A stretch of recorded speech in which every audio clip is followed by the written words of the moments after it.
Aladdin and the Magic Lamp by Unknown. There once lived a poor tailor who had a son called Aladdin, a careless idle boy who would do nothing but play all day long in the streets with little idle boys like himself. This so grieved the father that he died. Yet in spite of his mother's tears and prayers, Aladdin did not mend his ways. One day, when he was playing in the streets as usual, a stranger asked him his age, and if he was not the son of Mustapha the tailor. "I am, sir," replied Aladdin, "but he died a long while ago." On this the stranger, who was a famous African magician, fell on his neck and kissed him, saying, "I am your uncle, and knew you from your likeness to my brother. Go to your mother, and tell her I am coming." Aladdin ran home and told his mother of his newly found uncle.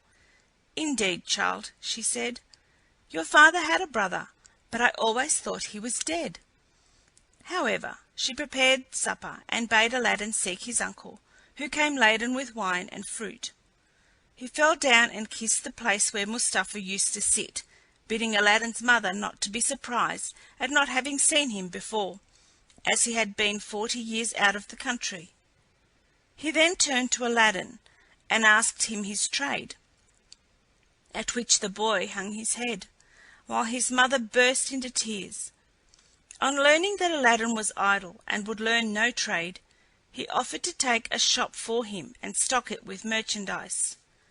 Next day he bought Aladdin a fine suit of clothes, and took him all over the city, showing him the sights, and brought him home at nightfall to his mother, who was overjoyed to see her son so fine.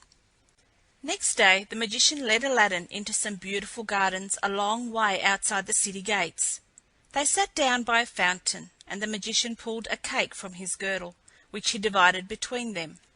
Then they journeyed onwards till they almost reached the mountains. Aladdin was so tired that he begged to go back, but the magician beguiled him with pleasant stories, and led him on in spite of himself.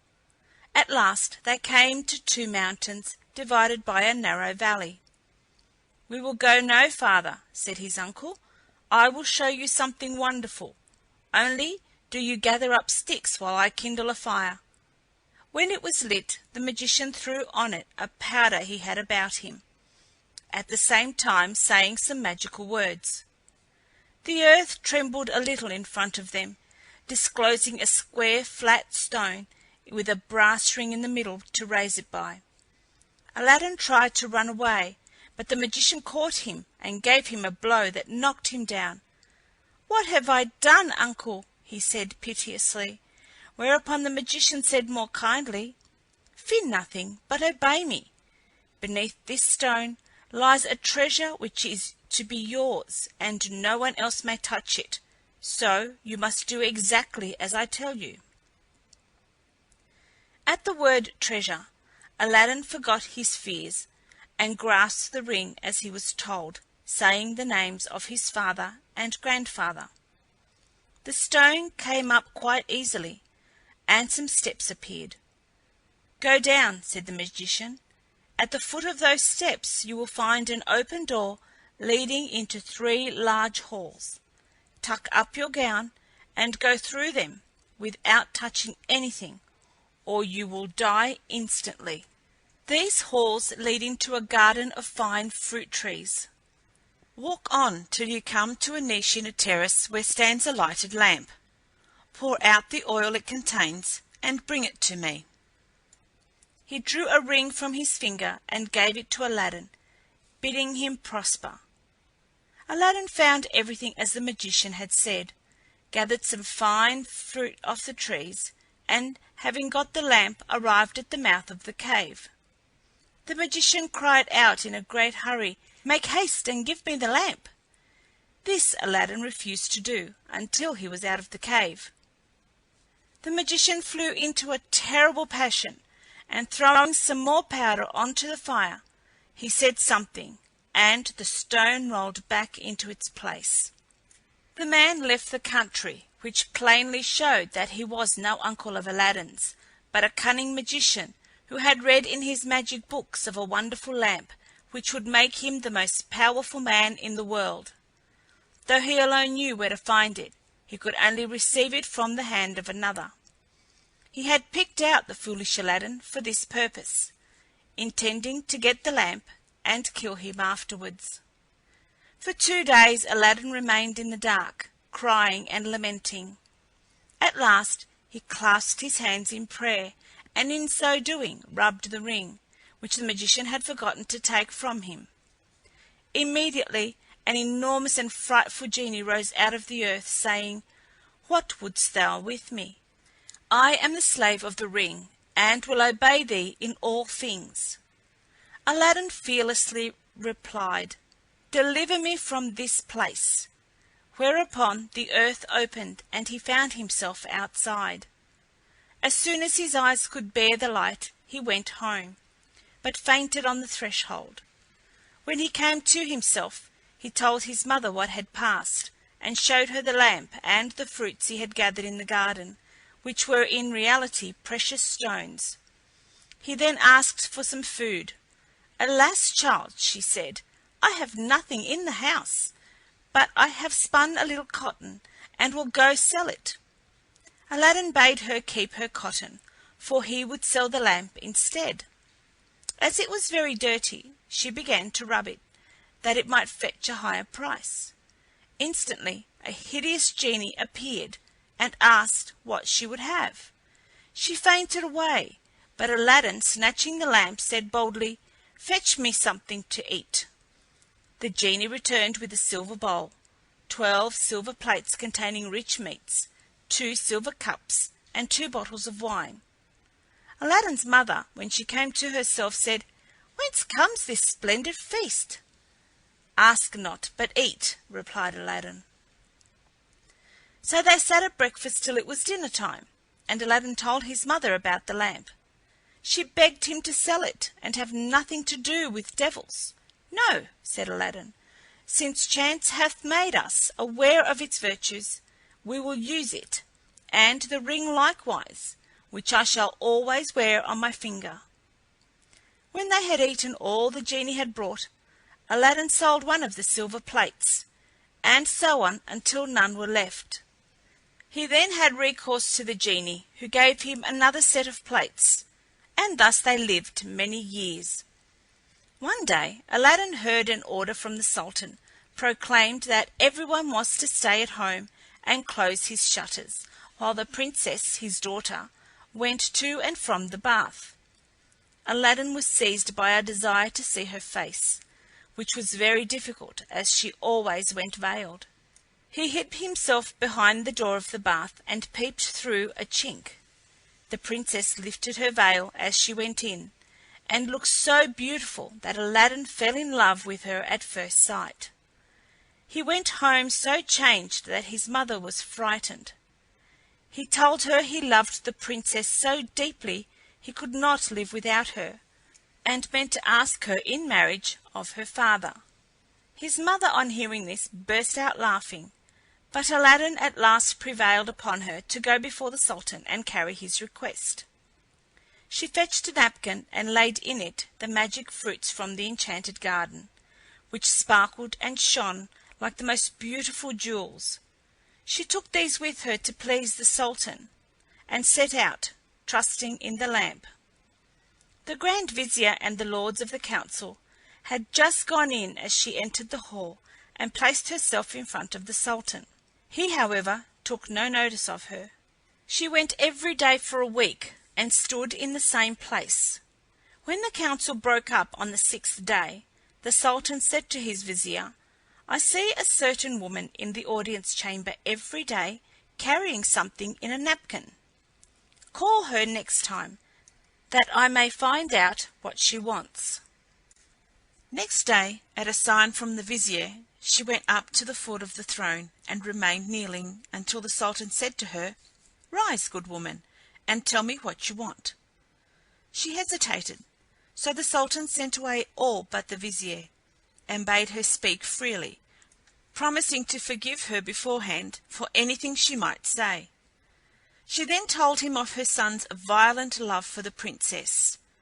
"I prayed him to forget her," she said, "but in vain. He threatened to do some desperate deed if I refused to go and ask your majesty for the hand of the princess. Now I pray you to forgive not me alone, but my son Aladdin." The Sultan asked her kindly what she had in the napkin, whereupon she unfolded the jewels and presented them. He was thunderstruck, and turning to the Vizier said, "What sayest thou? Ought I not to bestow the princess on one who values her at such a price?" The Vizier, who wanted her for his own son, begged the Sultan to withhold her for 3 months, in the course of which he hoped his son could contrive to make him a richer present. The Sultan granted this, and told Aladdin's mother that, though he consented to the marriage, she must not appear before him again for 3 months. Aladdin waited patiently for nearly 3 months, but after 2 had elapsed, his mother, going into the city to buy oil, found everyone rejoicing, and asked what was going on. "Do you not know," was the answer, "that the son of the Grand Vizier is to marry the Sultan's daughter tonight?" Breathless, she ran and told Aladdin, who was overwhelmed at first, but presently bethought him of the lamp. He rubbed it, and the genie appeared, saying, "What is thy will?" Aladdin replied, "The Sultan, as thou knowest, has broken his promise to me, and the Vizier's son is to have the princess. My command is that tonight you bring hither the bride and bridegroom." "Master, I obey," said the genie. Aladdin then went to his chamber, where, sure enough, at midnight the genie transported the bed containing the Vizier's son and the princess. "Take this new married man," he said, "and put him outside in the cold, and return at daybreak." Whereupon the genie took the Vizier's son out of bed, leaving Aladdin with the princess. "Fear nothing," Aladdin said to her.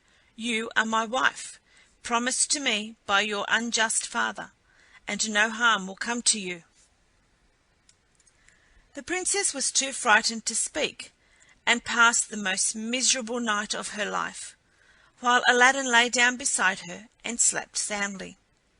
At the appointed hour, the genie fetched in the shivering bridegroom, laid him in his place, and transported the bed back to the palace. Presently the Sultan came to wish his daughter good morning. The unhappy Vizier's son jumped up and hid himself, while the princess would not say a word, and was very sorrowful. The Sultan sent her mother to her, who said, "How comes it, child, that you will not speak to your father? What has happened?" The princess sighed deeply, and at last told her mother how during the night the bed had been carried into some strange house, and what had passed there. Her mother did not believe her in the least, and bade her rise and consider it an idle dream. The following night exactly the same thing happened, and next morning, on the princess's refusing to speak, the Sultan threatened to cut off her head. She then confessed all, bidding him ask the Vizier's son if it were not so. The Sultan told the Vizier to ask his son, who owned the truth, adding that, dearly as he loved the princess, he had rather die than go through another such fearful night, and wished to be separated from her.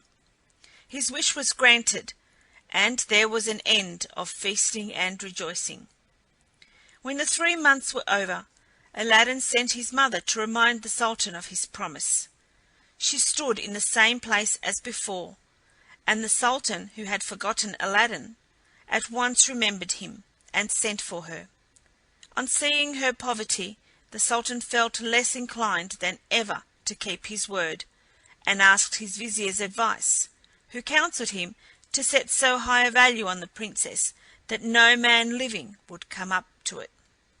The Sultan then turned to Aladdin's mother, saying, "Good woman, a sultan must remember his promises, and I will remember mine, but your son must first send me 40 basins of gold brimful of jewels, carried by 40 black slaves, led by as many white ones, splendidly dressed. Tell him that I await his answer." The mother of Aladdin bowed low and went home, thinking all was lost. She gave Aladdin the message, adding, He may wait long enough for your answer." "Not so long, mother, as you think," her son replied. "I would do a great deal more than that for the Princess." He summoned the genie, and in a few moments the 80 slaves arrived and filled up the small house and garden. Aladdin made them to set out to the palace, 2 by 2, followed by his mother. They were so richly dressed, with such splendid jewels, that everyone crowded to see them, and the basins of gold they carried on their heads. They entered the palace, and after kneeling before the Sultan, stood in a half circle round the throne with their arms crossed, while Aladdin's mother presented them to the Sultan. He hesitated no longer, but said, "Good woman, return and tell your son that I wait for him with open arms."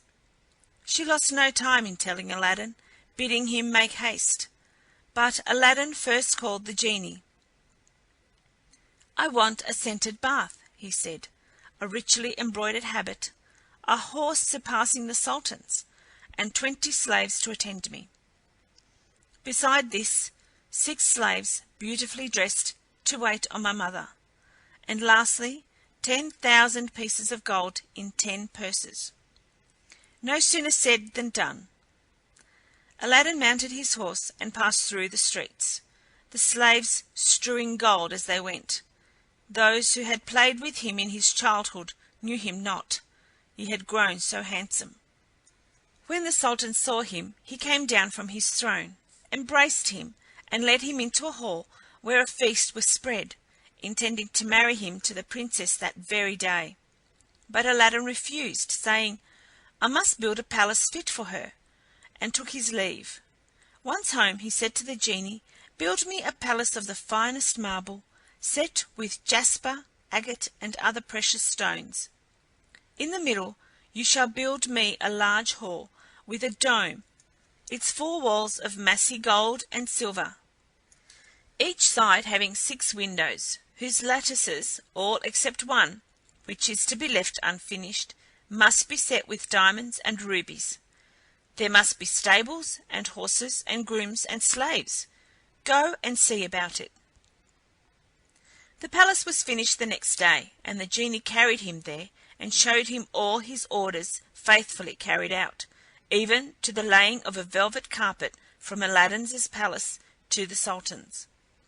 Aladdin's mother then dressed herself carefully and walked to the palace with her slaves, while he followed her on horseback. The Sultan sent musicians with trumpets and cymbals to meet them, so that the air resounded with music and cheers. She was taken to the Princess, who saluted her and treated her with great honor. At night the Princess said good-bye to her father, and set out on the carpet for Aladdin's palace, with his mother at her side, and followed by the 100 slaves. She was charmed at the sight of Aladdin, who ran to receive her. "Princess," he said, "blame your beauty for my boldness, if I have displeased you." She told him that, having seen him, she willingly obeyed her father in this matter.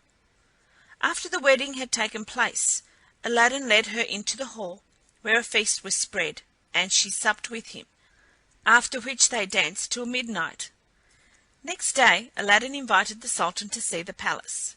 On entering the hall with the 24 windows with their rubies, diamonds, and emeralds, he cried, "It is a world's wonder! There is only one thing that surprises me. Was it by accident that one window was left unfinished?" "No, sir, by design," returned Aladdin. "I wished your Majesty to have the glory of finishing this palace." The Sultan was pleased, and sent for the best jewelers in the city. He showed them the unfinished window, and bade them fit it up like the others. "Sir," replied their spokesman, "we cannot find jewels enough." The Sultan had his own fetched, which they soon used, but to no purpose, for in a month's time the work was not half done. Aladdin, knowing that their task was vain, bade them undo their work and carry the jewels back, and the genie finished the window at his command. The Sultan was surprised to receive his jewels again, and visited Aladdin, who showed him the window finished. The Sultan embraced him, the envious vizier meanwhile hinting that it was the work of enchantment. Aladdin had won the hearts of the people by his gentle bearing. He was made captain of the Sultan's armies and won several battles for him, but remained as courteous as before, and lived thus in peace and contentment for several years. But far away in Africa the magician remembered Aladdin, and by his magic arts discovered that Aladdin, instead of perishing miserably in the cave, had escaped and had married a princess, with whom he was living in great honor and wealth. He knew that the poor tailor's son could only have accomplished this by means of the lamp, and travelled night and day till he reached the capital of China, bent on Aladdin's ruin. As he passed through the town, he heard people talking everywhere about a marvelous palace. "Forgive my ignorance," he asked. "What is the palace you speak of?" "Have you not heard of Prince Aladdin's palace?" was the reply. "The greatest wonder in the world? I will direct you if you have a mind to see it." The magician thanked him who spoke, and, having seen the palace, knew that it had been raised by the genie of the lamp, and became half mad with rage. He determined to get hold of the lamp, and again plunge Aladdin into the deepest poverty. Unluckily, Aladdin had gone a-hunting for 8 days, which gave the magician plenty of time. He bought 12 lamps, put them into a basket, and went to the palace, crying, "New lamps for old," followed by a jeering crowd. The princess, sitting in the hall of 24 windows, sent a slave to find out what the noise was about, who came back laughing, so that the princess scolded her. "Madam," replied the slave, "who can help laughing to see an old fool offering to exchange fine new lamps for old ones?" Another slave, hearing this, said, "There is an old one on the cornice there which he can have." Now this was the magic lamp which Aladdin had left there, as he could not take it out hunting with him. The princess, not knowing its value, laughingly bade the slave take it and make the exchange. She went and said to the magician, "Give me a new lamp for this." He snatched it and bade the slave take her choice, amid the jeers of the crowd. Little he cared, but left off crying his lamps, and went out of the city gates to a lonely place, where he remained till nightfall, when he pulled out the lamp and rubbed it. The genie appeared, and at the magician's command carried him, together with the palace and the princess in it, to a lonely place in Africa. Next morning the Sultan looked out of the window towards Aladdin's palace, and rubbed his eyes, for it was gone. He sent for the vizier, and asked what had become of the palace. The vizier looked out too, and was lost in astonishment. He again put it down to enchantment, and this time the Sultan believed him, and sent 30 men on horseback to fetch Aladdin back in chains. They met him riding home, bound him, and forced him to go with them on foot. The people, however, who loved him, followed, armed, to see that he came to no harm. He was carried before the Sultan, who ordered the executioner to cut off his head. The executioner made Aladdin kneel down, bandaged his eyes, and raised his scimitar to strike. In that instant the vizier, who saw that the crowd had forced their way into the courtyard and were scaling the walls to rescue Aladdin, called to the executioner to stay his hand. The people, indeed, looked so threatening that the Sultan gave way and ordered Aladdin to be unbound, and pardoned him in the sight of the crowd. Aladdin now begged to know what he had done. "False wretch," said the Sultan, "come hither," and showed him from the window the place where his palace had stood. Aladdin was so amazed he could not say a word. "Where is your palace and my daughter?" demanded the Sultan. "For the first I am not so deeply concerned, but my daughter I must have, and you must find her, or lose your head." Aladdin begged for 40 days in which to find her, promising, if he failed, to return to suffer death at the Sultan's pleasure. His prayer was granted, and he went forth sadly from the Sultan's presence. For 3 days he wandered about like a madman, asking everyone what had become of his palace.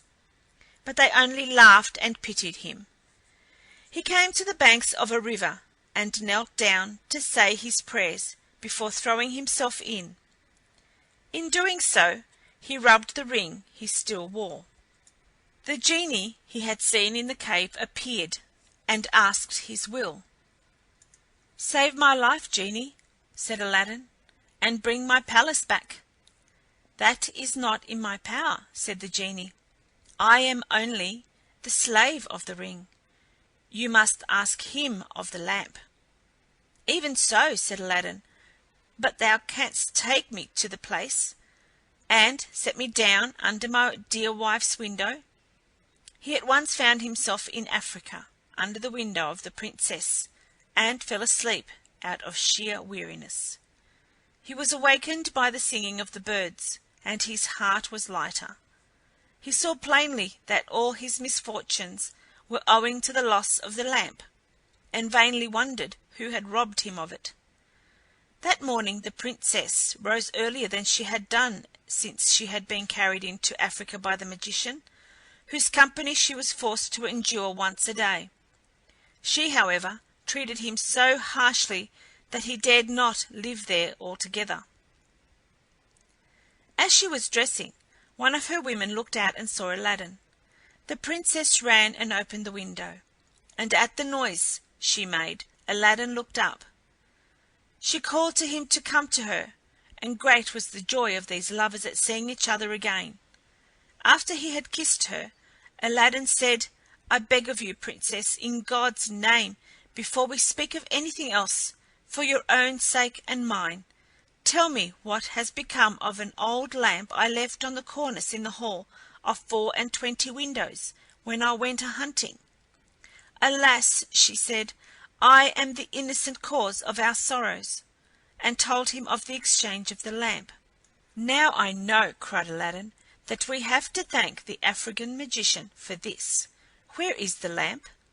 "He carries it about with him," said the Princess. "I know, for he pulled it out of his breast to show me. He wished me to break my faith with you and marry him, saying that you were beheaded by my father's command. He is forever speaking ill of you, but I only reply by my tears. If I persist, I doubt not but he will use violence." Aladdin comforted her and left her for a while. He changed clothes with the first person he met in the town, and having bought a certain powder, returned to the Princess, who let him in by a little side door. "Put on your most beautiful dress," he said to her, "and receive the magician with smiles, leading him to believe that you have forgotten me. Invite him to sup with you, and say you wish to taste the wine of his country. He will go for some, and while he is gone, I will tell you what to do." She listened carefully to Aladdin, and when he left her, arrayed herself gaily for the first time since she left China. She put on a girdle and headdress of diamonds, and seeing in a glass that she was more beautiful than ever, received the magician, saying to his great amazement, "I have made up my mind that Aladdin is dead, and that all my tears will not bring him back to me, so I am resolved to mourn no more, and have therefore invited you to sup with me. But I am tired of the wines of China, and would fain taste those of Africa." The magician flew to his cellar, and the Princess put the powder Aladdin had given her in her cup.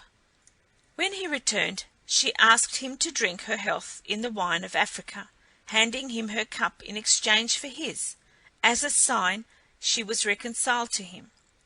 Before drinking, the magician made her a speech in praise of her beauty, but the Princess cut him short, saying, "Let us drink first, and you shall say what you will afterwards." She set her cup to her lips and kept it there, while the magician drained his to the dregs and fell back lifeless. The Princess then opened the door to Aladdin and flung her arms round his neck, but Aladdin went to the dead magician, took the lamp out of his vest, and bade the genie carry the palace and all in it back to China. This was done, and the Princess in her chamber felt only 2 little shocks, and little thought she was home again. The Sultan, who was sitting in his closet, mourning for his lost daughter, happened to look up and rubbed his eyes, for there stood the palace as before. He hastened thither, and Aladdin received him in the hall of the 24 windows, with the Princess at his side. Aladdin told him what had happened, and showed him the dead body of the magician, that he might believe. A 10 days' feast was proclaimed, and it seemed as if Aladdin might now live the rest of his life in peace, but it was not meant to be. The African magician had a younger brother, who was, if possible, more wicked and more cunning than himself. He travelled to China to avenge his brother's death, and went to visit a pious woman called Fatima, thinking she might be of use to him. He entered her cell and clapped a dagger to her breast, telling her to rise and do his bidding on pain of death. He changed clothes with her, coloured her face like hers, put on her veil, and murdered her, that she might tell no tales. Then he went towards the palace of Aladdin, and all the people, thinking he was the holy woman, gathered round him, kissing his hands and begging his blessing. When he got to the palace, there was such a noise going on round him that the Princess bade her slave look out the window and ask what was the matter. The slave said it was the holy woman, curing people by her touch of their ailments, whereupon the Princess, who had long desired to see Fatima, sent for her. On coming to the Princess, the magician offered up a prayer for her health and prosperity. When he had done, the Princess made him sit by her and begged him to stay with her always. The false Fatima, who wished for nothing better, consented, but kept his veil down for fear of discovery. The Princess showed him the hall, and asked him what he thought of it. "It is truly beautiful," said the false Fatima. "In my mind it wants but one thing." "And what is that?" said the Princess. "If only a roc's egg," he replied, "were hung up from the middle of this dome, it would be the wonder of the world." After this the Princess could think of nothing but the roc's egg, and when Aladdin returned from hunting, he found her in a very ill humour. He begged to know what was amiss, and she told him that all her pleasure in the hall was spoilt for want of a roc's egg hanging from the dome. "If that is all," replied Aladdin, "you shall soon be happy." He left her and rubbed the lamp, and when the genie appeared, commanded him to bring a roc's egg. The genie gave such a loud and terrible shriek that the hall shook. "Wretch!" he cried, "is it not enough that I have done everything for you, but you must command me to bring my master and hang him up in the midst of this dome? You and your wife and your palace deserve to be burnt to ashes, but that this request does not come from you, but from the brother of the African magician, whom you destroyed. He is now in your palace, disguised as the holy woman, whom he murdered. He it was who put that wish in your wife's head. Take care of yourself, for he means to kill you." So saying, the genie disappeared. Aladdin went back to the Princess, saying his head ached, and requesting that the holy Fatima should be fetched to lay her hands on it. But when the magician came near, Aladdin, seizing his dagger, pierced him to the heart. "What have you done?" cried the Princess. "You have killed the holy woman." "Not so," replied Aladdin, "but a wicked magician," and told her of how she had been deceived. After this, Aladdin and his wife lived in peace. He succeeded the Sultan when he died, and reigned for many years, leaving behind him a long line of kings. End of Aladdin and the Magic Lamp.